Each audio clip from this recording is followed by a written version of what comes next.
Capítulo 57. A guerra não é bonita.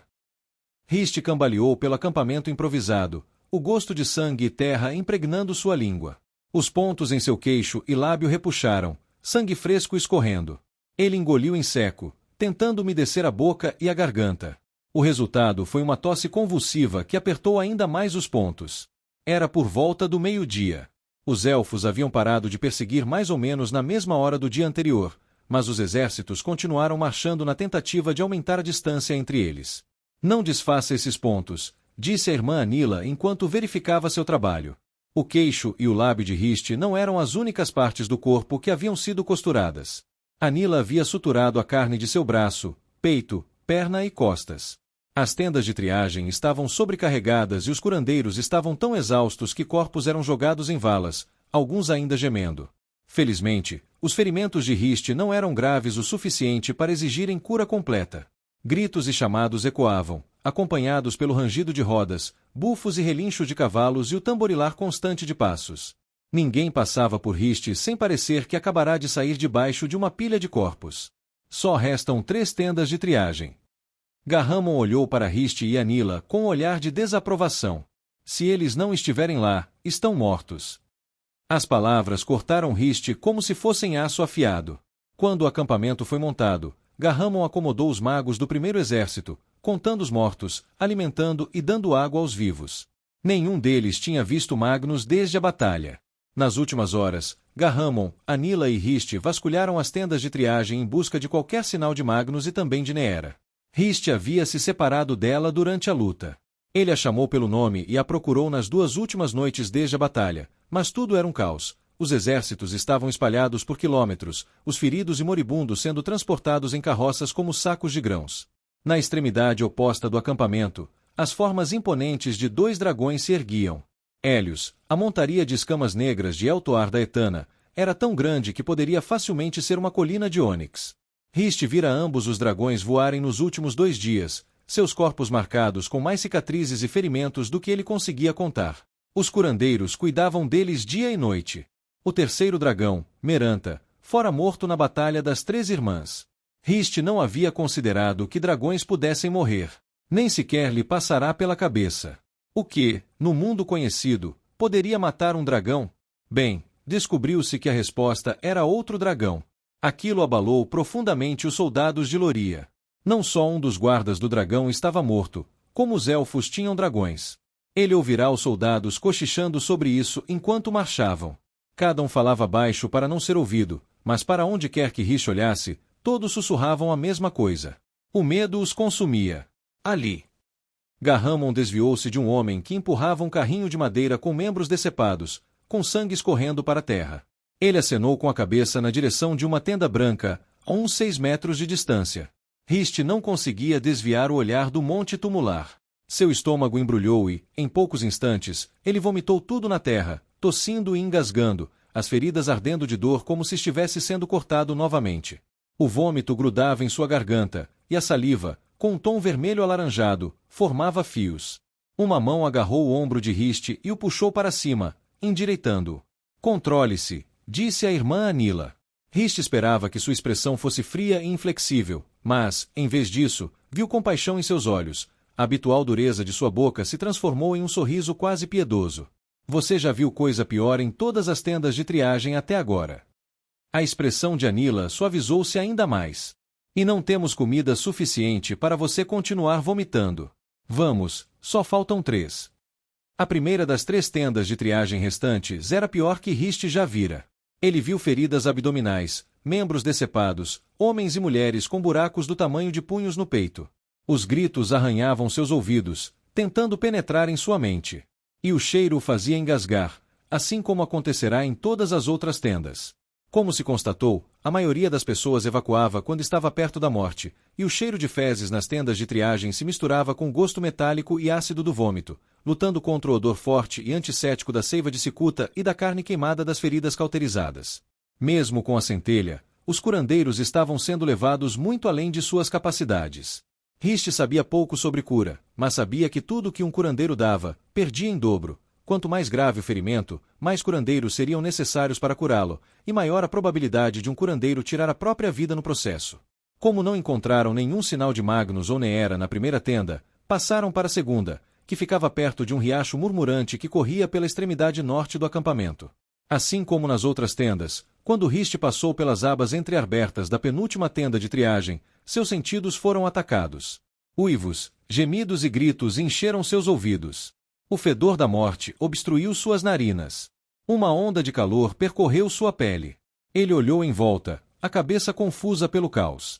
Homens e mulheres estavam amontoados, deitados no chão ou encostados em postes, mal havendo espaço para os curandeiros, vestidos com túnicas brancas, se moverem. Os sortudos, ou azarados, tinham camas de campanha. Mas essas eram principalmente para os soldados que não conseguiam mais andar. Um homem jazia inconsciente, ou pelo menos Riste esperava que estivesse inconsciente, em uma cama de campanha à esquerda da entrada, bandagens ensanguentadas cobrindo 2 tocos de perna que haviam sido cortados do joelho para baixo. Riste se virou, cerrando o punho em volta do estômago. Garramon, Uraxpliter, acólito Avel. Já era a hora. Estou quase terminando. Riste ergueu a cabeça e viu Magnus Ofa sem camisa, com os braços abertos. 2 curandeiros circulavam ao seu redor. Um vestia o traje branco completo da afinidade dos curandeiros, o outro tinha uma listra marrom nas bordas, um acólito. A barba de Magnus estava reduzida a cinzas do lado direito, e a sobrancelha do mesmo lado havia desaparecido completamente. Seu braço, do ombro até o cotovelo, estava coberto de cicatrizes de queimaduras que pareciam ter sido sofridas há uma década, mas que claramente foram infligidas durante a batalha, o poder de cura da centelha. Uma infinidade de cortes e hematomas cobria o corpo do homem, tantos que ele parecia ter sido dilacerado por um pinheiro-lobo e arrastado por uma carroça em movimento. Mas, apesar de tudo, Magnus estava sorrindo. Anila deu um suspiro de alívio. Pensávamos que você estivesse morto. Ah, eles tentaram, disse ele, com um sorriso largo e cheio de dentes.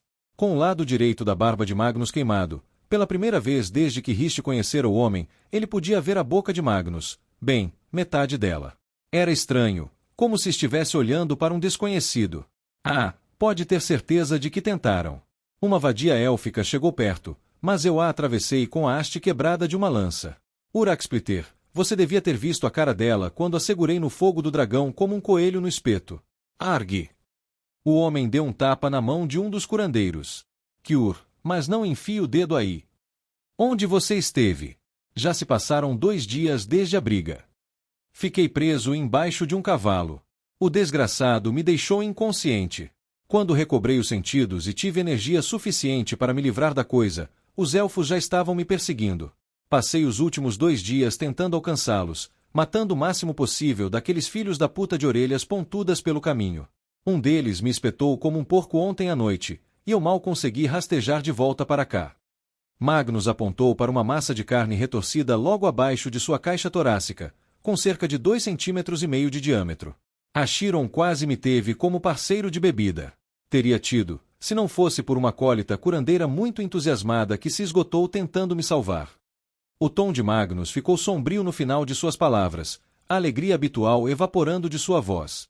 Ele acenou com a cabeça para a curandeira que estava ao seu lado, cuidando de um corte profundo em seu ombro. Eraia a abrace. Ela era muito jovem para ter tomado meu lugar.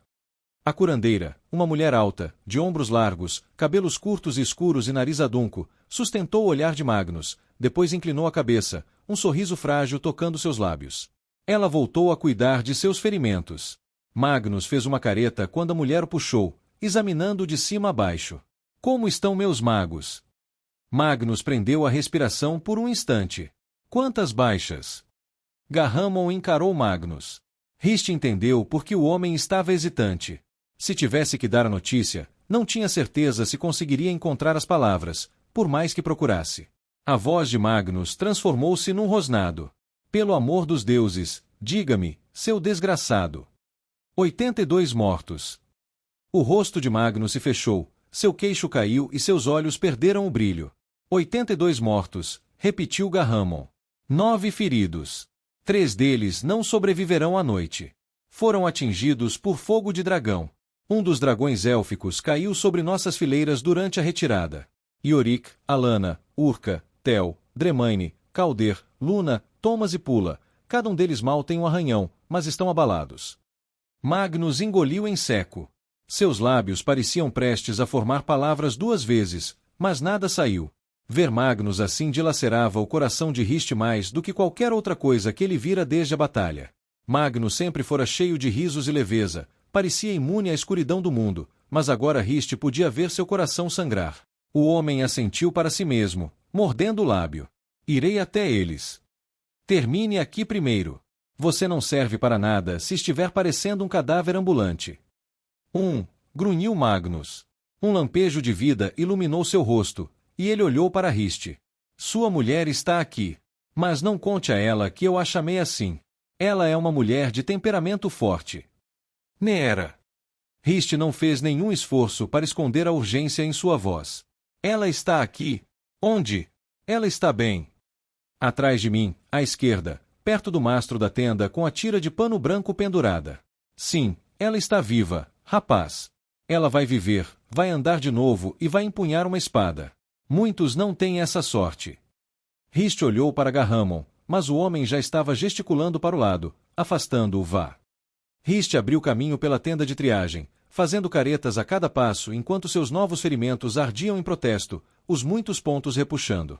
Neera. Alguns soldados o encararam com olhares curiosos, enquanto os curandeiros o fitavam com raiva por ele estar em seu caminho.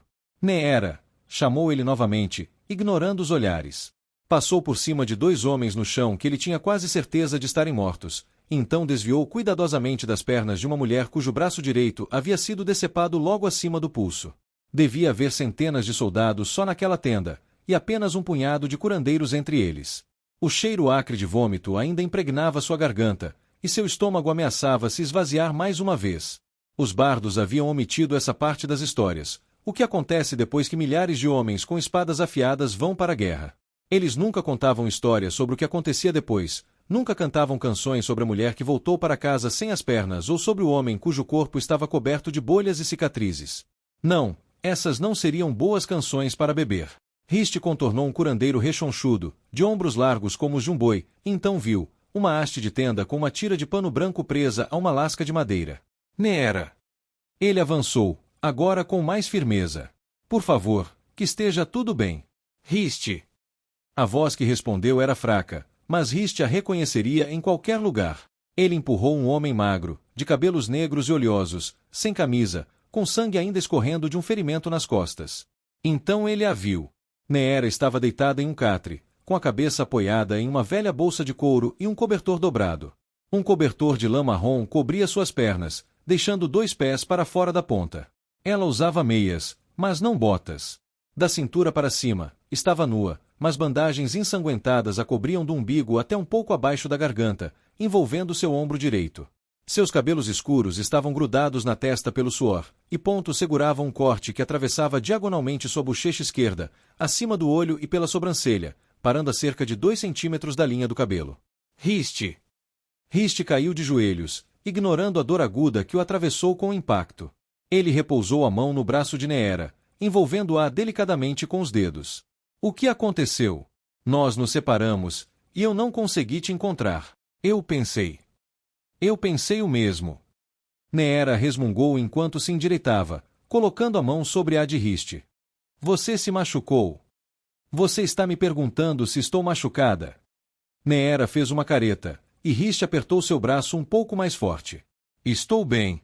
Nada que um pouco de descanso e tempo não resolvam. Ela ergueu o braço e deslizou o polegar do lábio de Hist até o queixo, sobre os pontos onde a lança élfica havia cortado a carne. Ardeu, mas ele não se mexeu. O que foi que você disse sobre cicatrizes? Cada uma delas é uma lembrança, disse Hist, tocando a bochecha de Neera com a mão e acariciando-a com o polegar. Da dor que suportamos e da dor que superamos. Neera assentiu fracamente. Eu me lembro. Ela apertou a mão de Hist, endireitando-se ainda mais, seus olhos escuros lançando-lhe um olhar melancólico. Bem, terei algumas lembranças. Neera olhou para as bandagens. Está tudo bem. Você vai se curar. Os curandeiros daqui são os melhores de todo o Império. Foi só então, quando Neera olhou para as bandagens, que Hist percebeu o que ela queria dizer. Com as bandagens bem apertadas, era difícil ver, mas a curva do peito dela estava mais plana do lado direito, e agora que ele estava prestando mais atenção, notou que o balde no chão estava cheio de bandagens descartadas e encharcadas de sangue. Ele estava tão concentrado nos membros dela e na respiração que não pensou em procurar mais nada. O que aconteceu? Levei uma lança no peito perto do fim da luta. O corte foi profundo. O elfo ia me matar. Os Justicars estavam cobrindo a retirada. Eles arrancaram a cabeça dele. Aquele com a cicatriz sobre o olho, Kirana. Não me lembro do primeiro nome dele. Ele estancou o sangramento com a centelha e me carregou.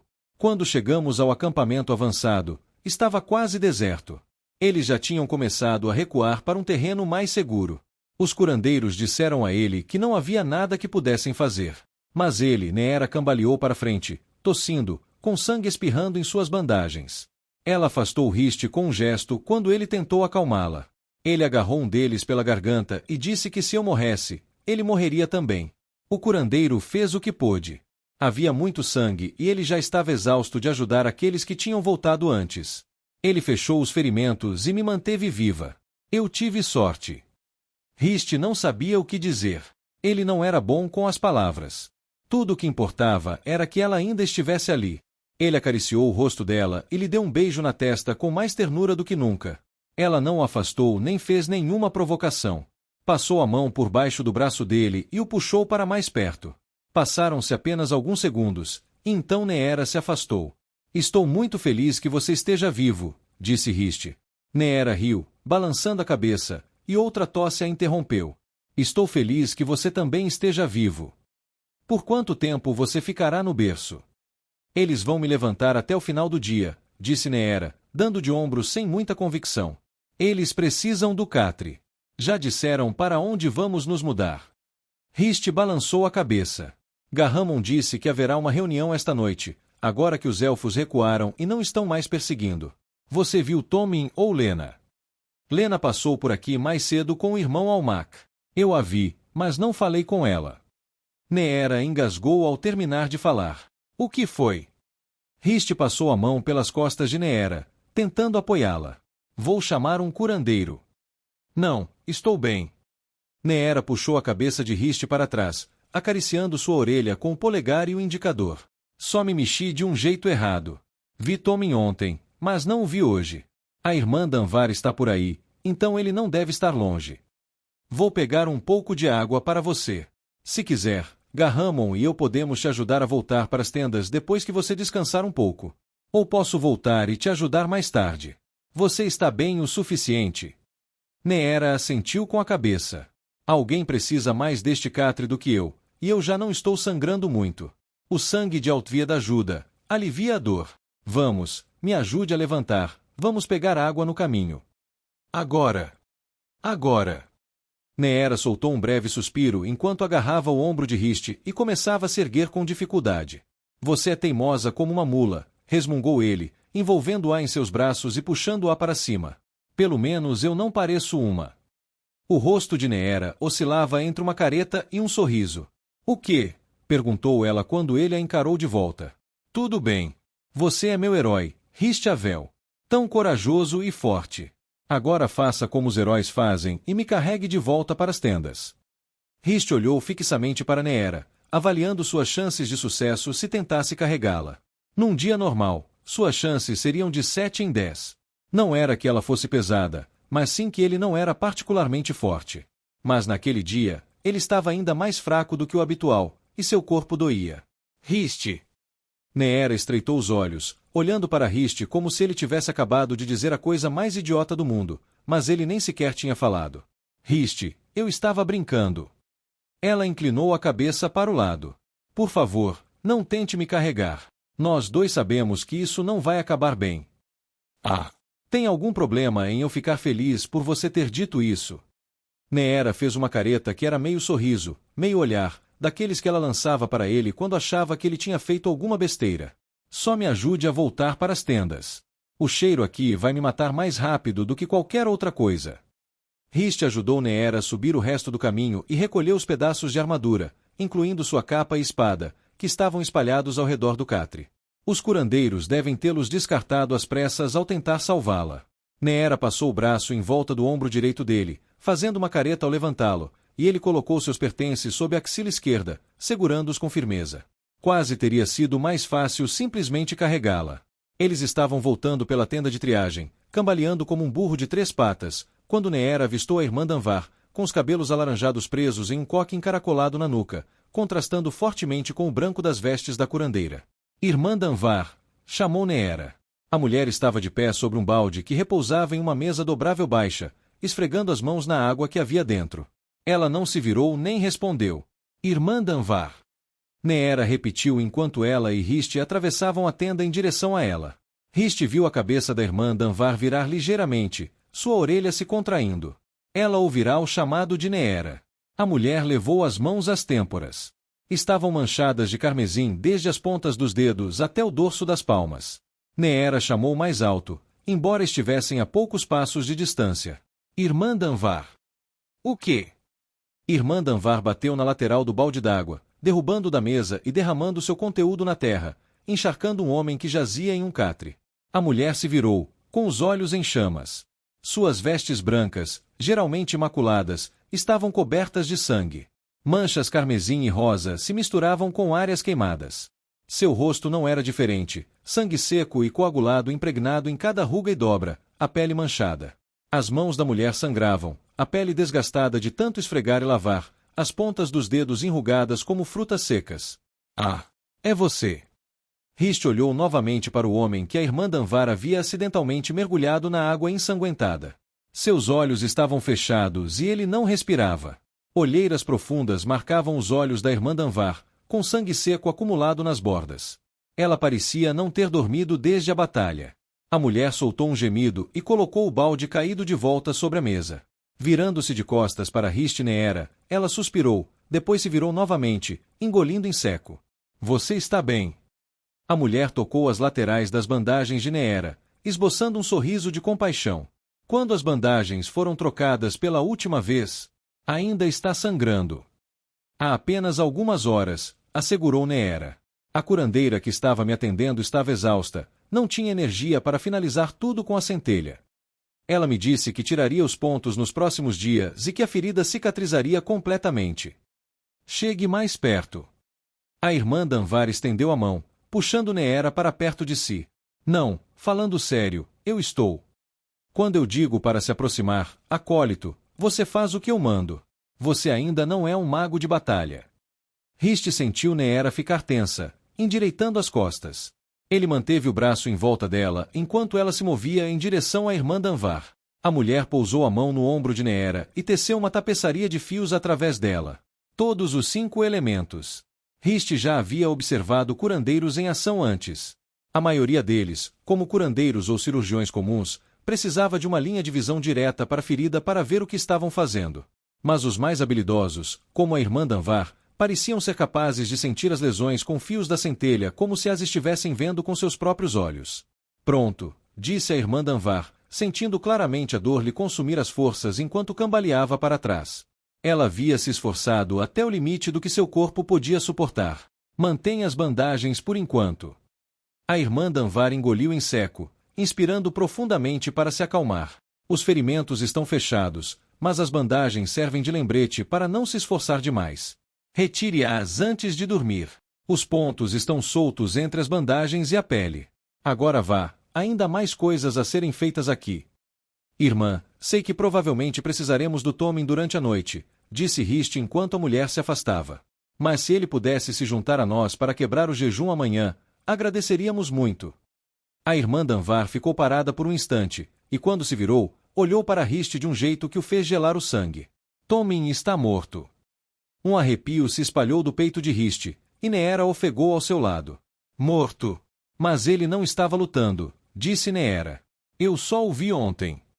Alguns dos curandeiros acompanhavam os exércitos em batalha, mas esses curandeiros, conhecidos como cães de caça, eram poucos e distantes entre si. A maioria permanecia atrás das linhas, nos acampamentos avançados, para curar os feridos após as batalhas. Riste percebeu que estava encarando a irmã Danvar sem dizer uma palavra. Como? Irmã Danvar soltou um suspiro, balançando a cabeça. Por mais fria que a mulher pudesse ser às vezes, Riste conseguia ver muito da mãe de Calen, Freys, nela.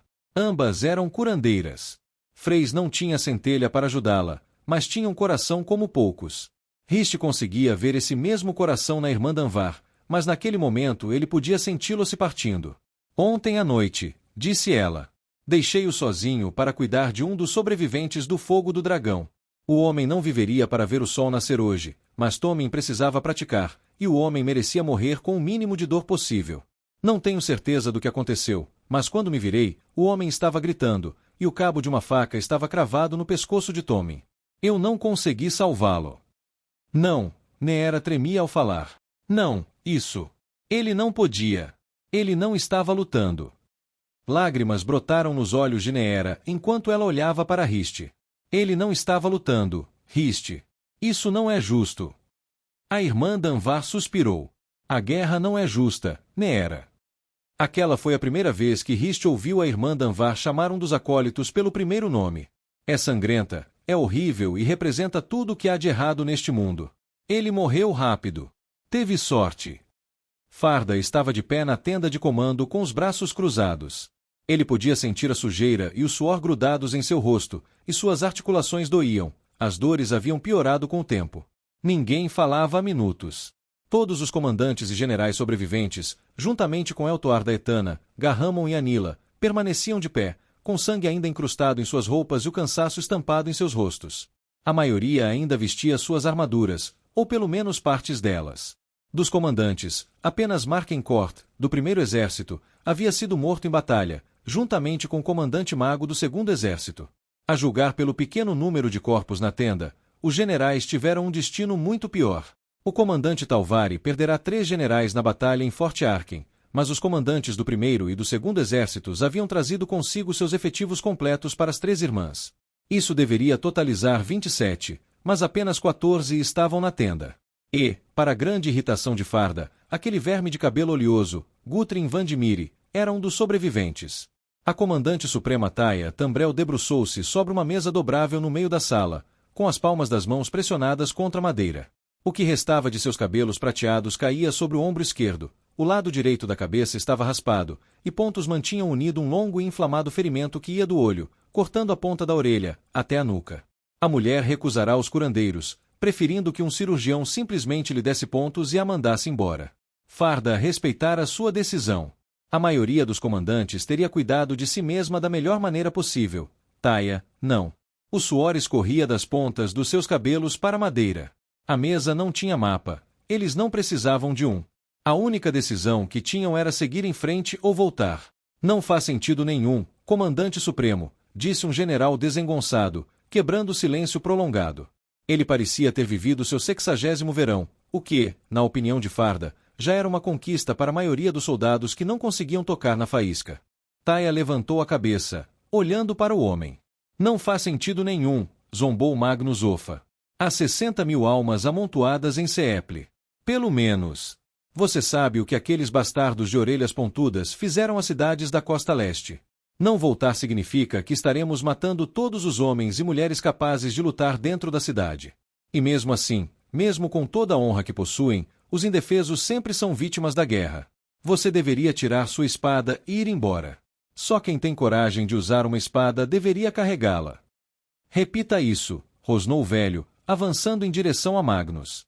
Ele era razoavelmente alto, com ombros largos e braços musculosos, mas Magnus o partiria ao meio sem nem precisar tocar na centelha. Taia bateu com o punho na mesa. Eles já mataram o suficiente de nós. Não precisamos matar mais ninguém por eles. Passou a mão pelos cabelos, jogando-os para trás da cabeça. Com a couraça removida, Taia vestia uma túnica de lã encharcada de suor que se agarrava aos seus ombros e braços musculosos, com as mangas arregaçadas até os cotovelos. Deu um suspiro pesado. O que você propõe que façamos, Magnus? Taia se endireitou, abrindo os braços. Não gosto da ideia de ceder terreno. E detesto a ideia de deixar os de Seeple à própria sorte. Mas ainda nem começamos a contabilizar nossas perdas. Passamos os últimos 2 dias nos afastando de Seeple e das 3 irmãs, tentando nos manter à frente dos elfos, tentando nos reagrupar. E agora que finalmente podemos cuidar dos nossos feridos, você quer que voltemos a lutar? Sofremos baixas, comandante. Olivan Carta, comandante do segundo exército, estendeu a mão em súplica. É verdade, mas os elfos sofreram mais. Eles estão sofrendo tanto quanto nós. Se contra-atacarmos agora, pegá-los desprevenidos, podemos derrotá-los. Eu sei que podemos. A guarnição de Seeple acrescentará mais 3.000 homens às nossas fileiras. Farda não conseguiu conter o riso. Do que você está rindo, justiçar?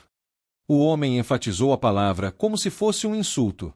Farda ergueu uma sobrancelha, divertido, mas pelo canto do olho viu Eltoar se mexer, de onde estava encostado em uma das hastes da tenda, com um olhar perigoso.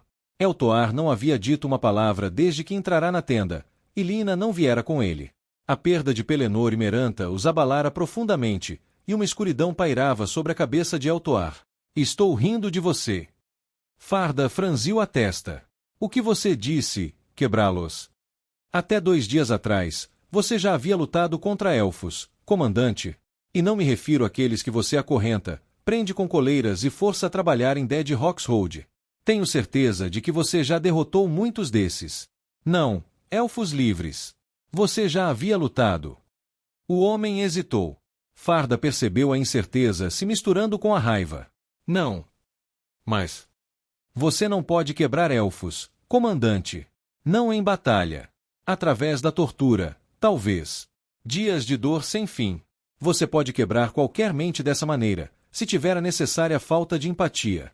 Mas em batalha, os elfos não fogem. Eles preferem tirar a própria vida. Parece, comandante Carta, que você se esqueceu da primeira regra da guerra. E o que é isso, juiz? Conheça seu inimigo melhor do que a si mesmo, disse o comandante Talvari, olhando para Farda. Seus cabelos negros com mechas grisalhas estavam emaranhados de sangue e seu braço esquerdo estava envolto em bandagens ensanguentadas, mas ela ainda parecia capaz de reduzir metade dos homens na sala a uma polpa sangrenta. Também parece, comandante Carta, que você não é muito bom com números.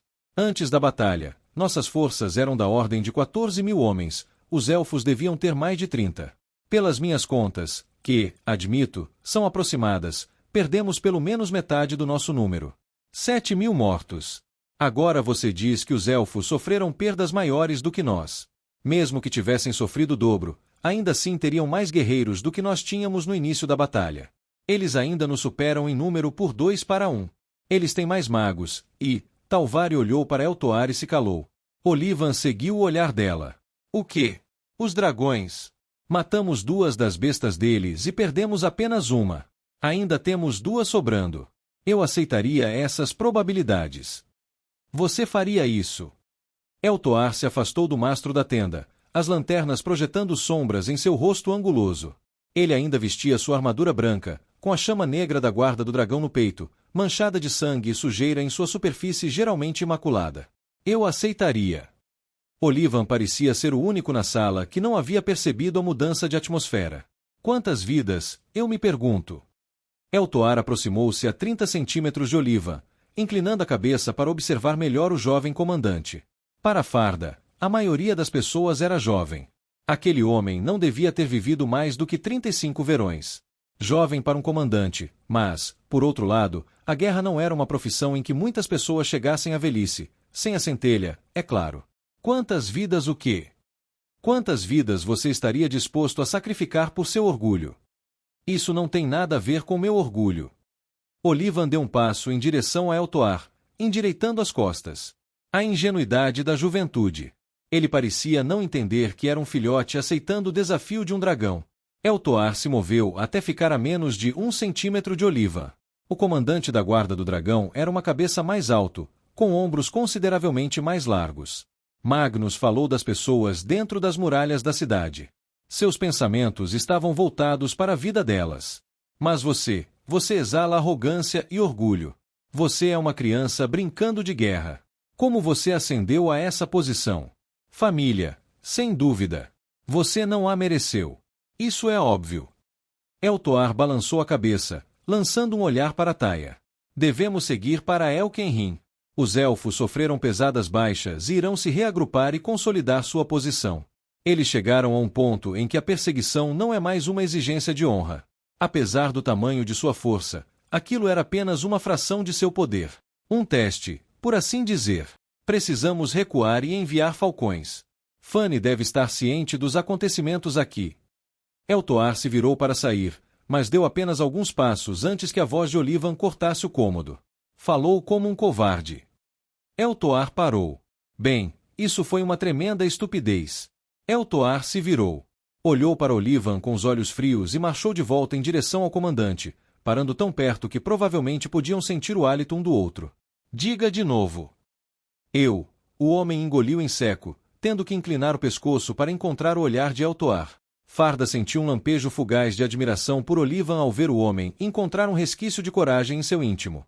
Você é um covarde. Num movimento rápido, a mão de Eltoar estendeu-se, os dedos envolvendo a garganta de Olivan Carta. O homem engasgou e tossiu, pressionando as mãos contra as de Eltoar.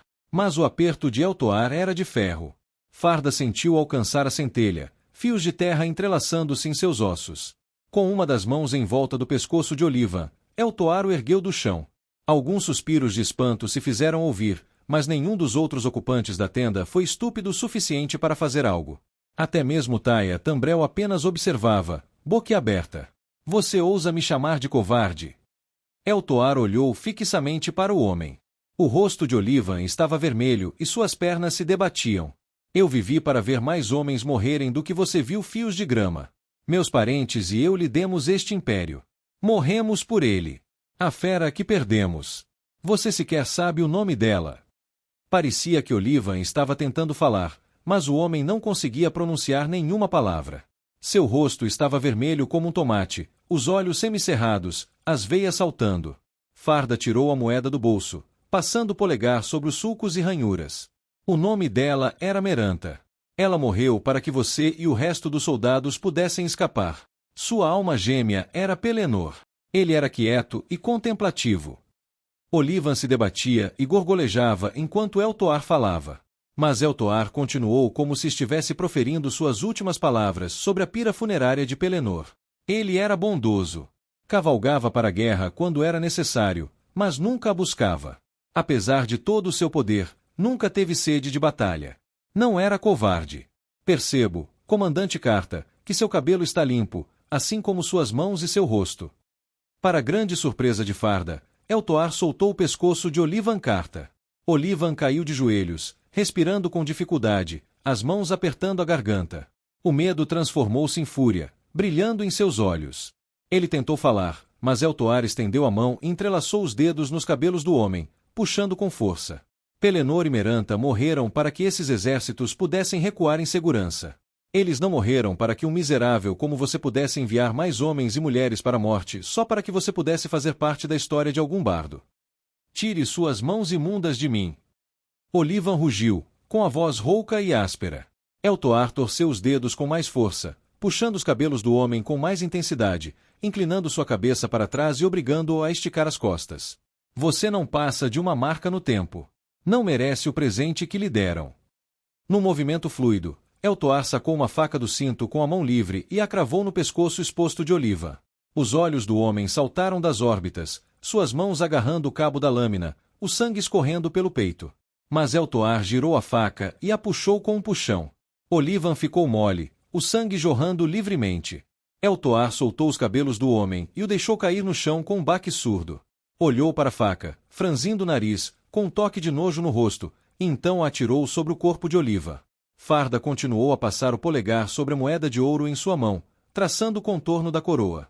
O silêncio na tenda era tão denso que se podia sentir. Cada um dos generais e comandantes encarava o corpo sem vida de Eltoar ou de Olivan Carta. Com a cabeça ainda inclinada para baixo, encarando o homem, os olhos de Eltoar se voltaram para Taia. Recuaremos para Elkenrim assim que os feridos puderem se mover. Mandem os mensageiros enviarem falcões. Eu mesmo irei, mas vocês seriam cordeiros para o abate se os elfos atacassem. Ele olhou para Olivan. Aquele homem não era digno de vestir o leão. Observou a sala. Poucos de vocês conhecem a guerra como a que está por vir. O orgulho não tem mais lugar aqui. Não estamos preparados para isso. Mas está chegando, de qualquer forma. E quando chegar, vocês não vão querer homens como ele ao seu lado. Deixou as palavras se dissiparem antes de balançar a cabeça. Não o mandem com os outros, joguem-no em uma vala. É o que ele teria feito com os corpos de vocês se ninguém estivesse olhando. Ao se virar e ir embora, Eltoar parou ao lado de Farda. Gostaríamos que você estivesse conosco esta noite, irmão. E Lin e Ala também. Farda inclinou a cabeça. Lá é o Valdu, Akar. Estou contigo, irmão.